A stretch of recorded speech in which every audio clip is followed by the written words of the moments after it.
Is Eddie Jennings from ejsllc.com.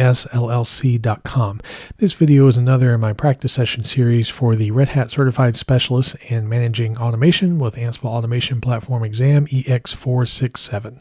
Before I dive in, I want to thank returning subscribers for watching another video, as well as invite anyone who's watching, if you haven't subscribed yet, to click that subscribe button. Also, a reminder that these are my practice sessions for the exam. My exam's just over a week away. It's actually will be a week this coming Tuesday. It's currently Friday, July 12th. And this is my opportunity to go through all of the objectives and try to either demonstrate them or talk about the concept in hopes that I am prepared to do whatever I need to do on the exam with these objectives. At the end of the video, I'll give myself a little assessment, and hopefully I'll be prepared. If not, I have just enough time to fill in some last knowledge gaps and such, but hopefully by this point I should pretty much know what's going on. That being said, these should not be considered tutorials, nor should they be considered training materials or authoritative information. I do try to have the information accurate because I'm preparing for the exam, and I hope that the things that I know are correct. But just understand these, I put these out on the internet just for anyone who's preparing for the exam. You might get some ideas on how to prepare, or some ideas on what to do. But again, these are not to be considered training materials or tutorials. So in this video, we're going to move into the Configure Private Automation Hub section of the objectives and look at upload content collections to Private Automation Hub. So on my workstation here, I need to install Ansible Builder, or at least make sure that Ansible Builder has been installed. So we'll do sudo dnf install Ansible Builder, and while we're at it, I'm going to go ahead and grab Ansible Navigator just to have. I might have already installed these, but if I haven't, yep, I've already installed these. Okay, you definitely need Ansible Builder for this, or maybe not. I mean, if you're given a content collection and you know, all the files and such are there, you don't necessarily need to create one. But just to go through the exercise, we'll create one here. So let me make a directory. Just call it CC for content collection. And let's see, do Ansible build. No, actually not Ansible Builder. I need, I'm thinking ahead of myself. I'm thinking about execution environments. I'm sure some of you watching the video right now are like, this dude doesn't know what he's talking about. Ansible Builder for content collections. But alas, been a long week at work. My brain's tired, but no excuse, right? So we'll do Ansible Galaxy collection init, and the name of the collection, we'll just call it eddy.test. This should give us what we need. Yep. And let's see how much I remember from this. This I haven't practiced a whole lot. This was a good bit in the last exam that I took. And so in this exam, I've been more focused on the configuration of automation controller and all that. But it's good to see if I still, know what I'm doing and how to do things, right? So for this collection, let's go into roles. We'll create ourselves a role. Ansible Galaxy role init. I'll just call it my role. Oops, is that not what I needed? Oh, I realized what I did. Ansible Galaxy role init my role. There we go. Let's go into my role. I'm going to leave all the default stuff here. I'm not going to, probably wouldn't be a bad idea to update some of the metadata, but let's go into tasks and main. Obviously this is not a real functional role, it's just to do something. So we'll name this task show my message. I'll use the Ansible built-in debug collection, Ansible debug module. Message, my message, and that'll be it.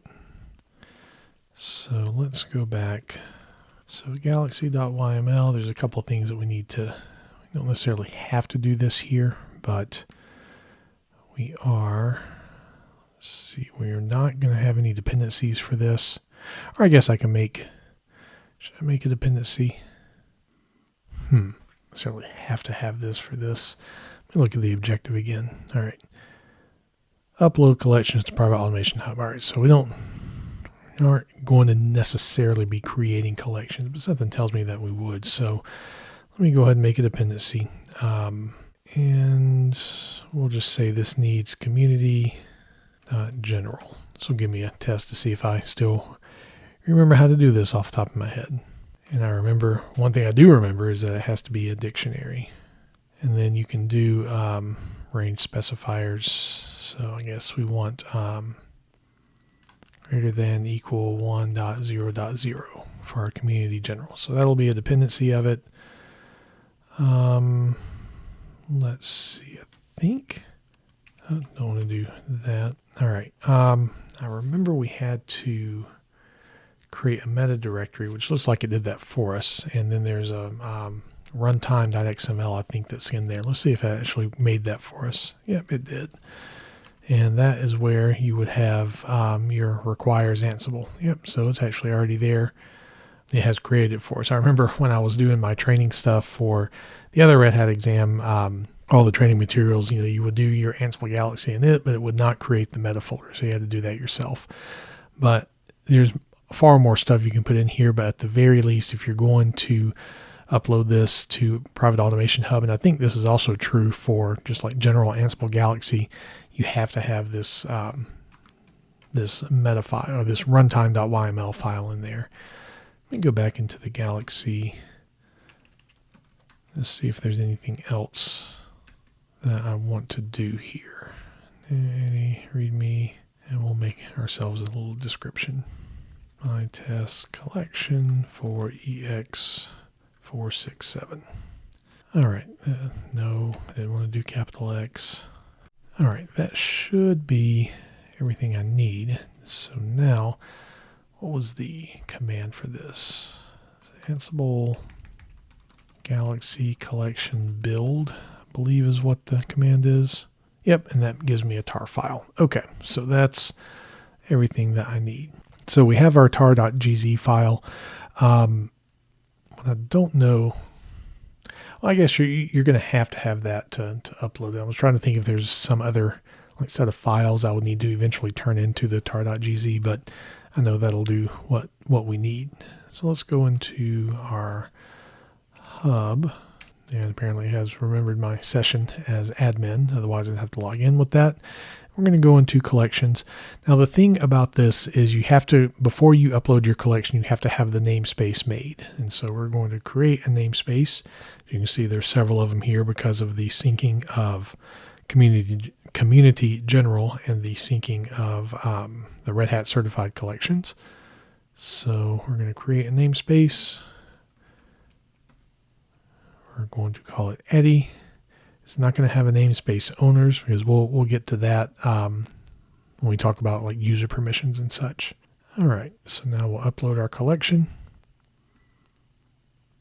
Find the file, and this should, famous last words in IT, work. All right, it's complaining about changelog.rst, and I think I said in my last exam I was going to take the time to look that up. I have not yet, so boo for me, but that is something I do want to learn about. If there was some issue with the collection, then it would have failed to upload. So now that the collection has been uploaded, there's actually one other step that needs to be done.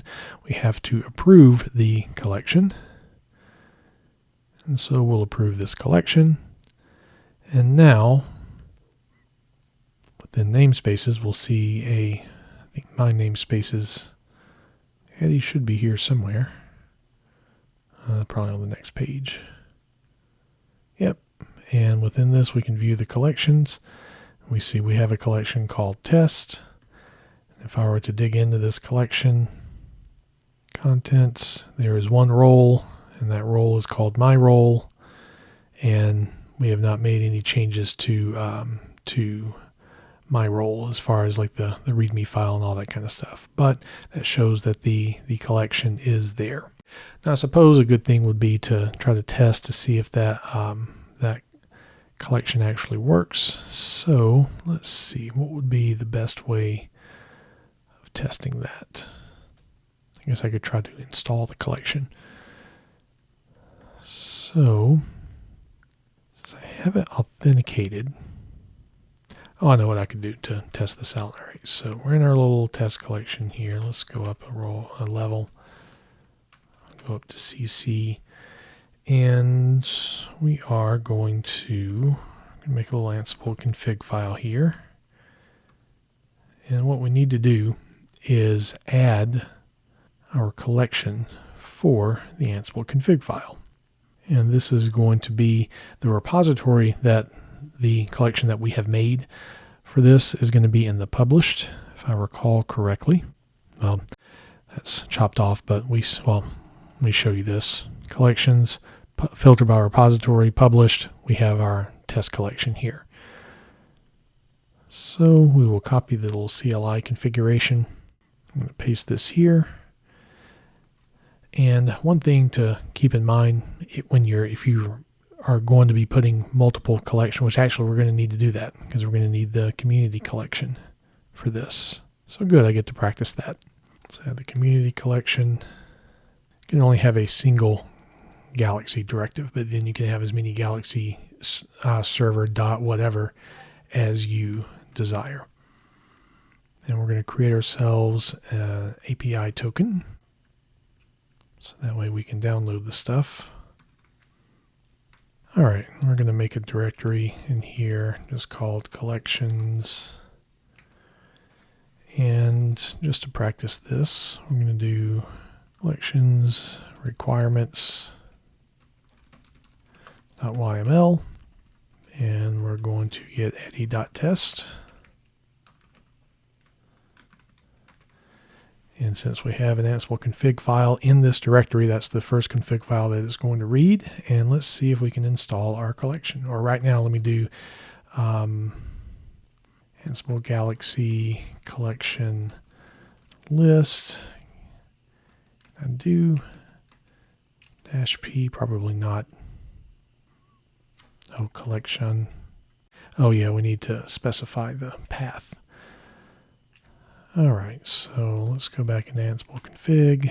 This will be under the defaults section.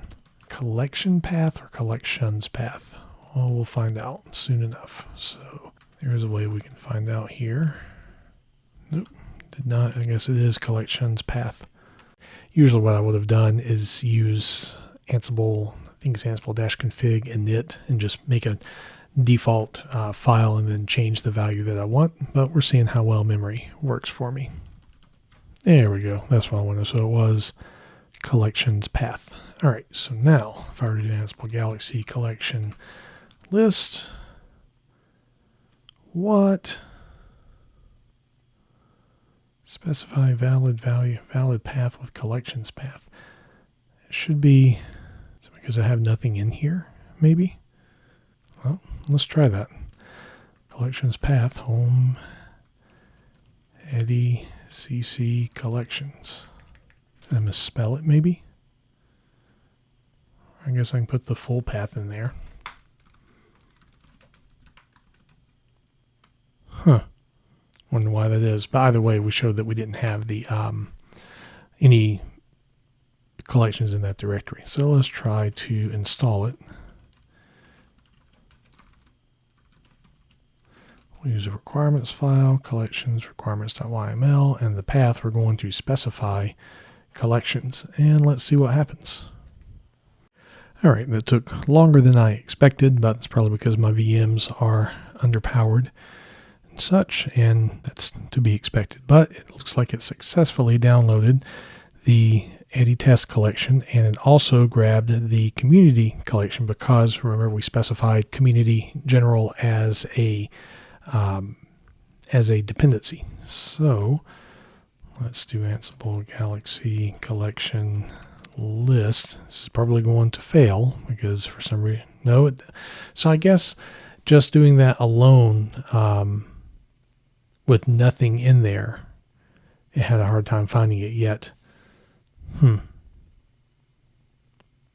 maybe because I know within this directory there's another, I'll just show you here, collections. There's another directory, Ansible collections, and then within there's other stuff. But we're able to successfully grab the collection. Now I'm just curious. I was wondering if it would grab it just from the fact that we had the collection there, but it didn't. That's fine.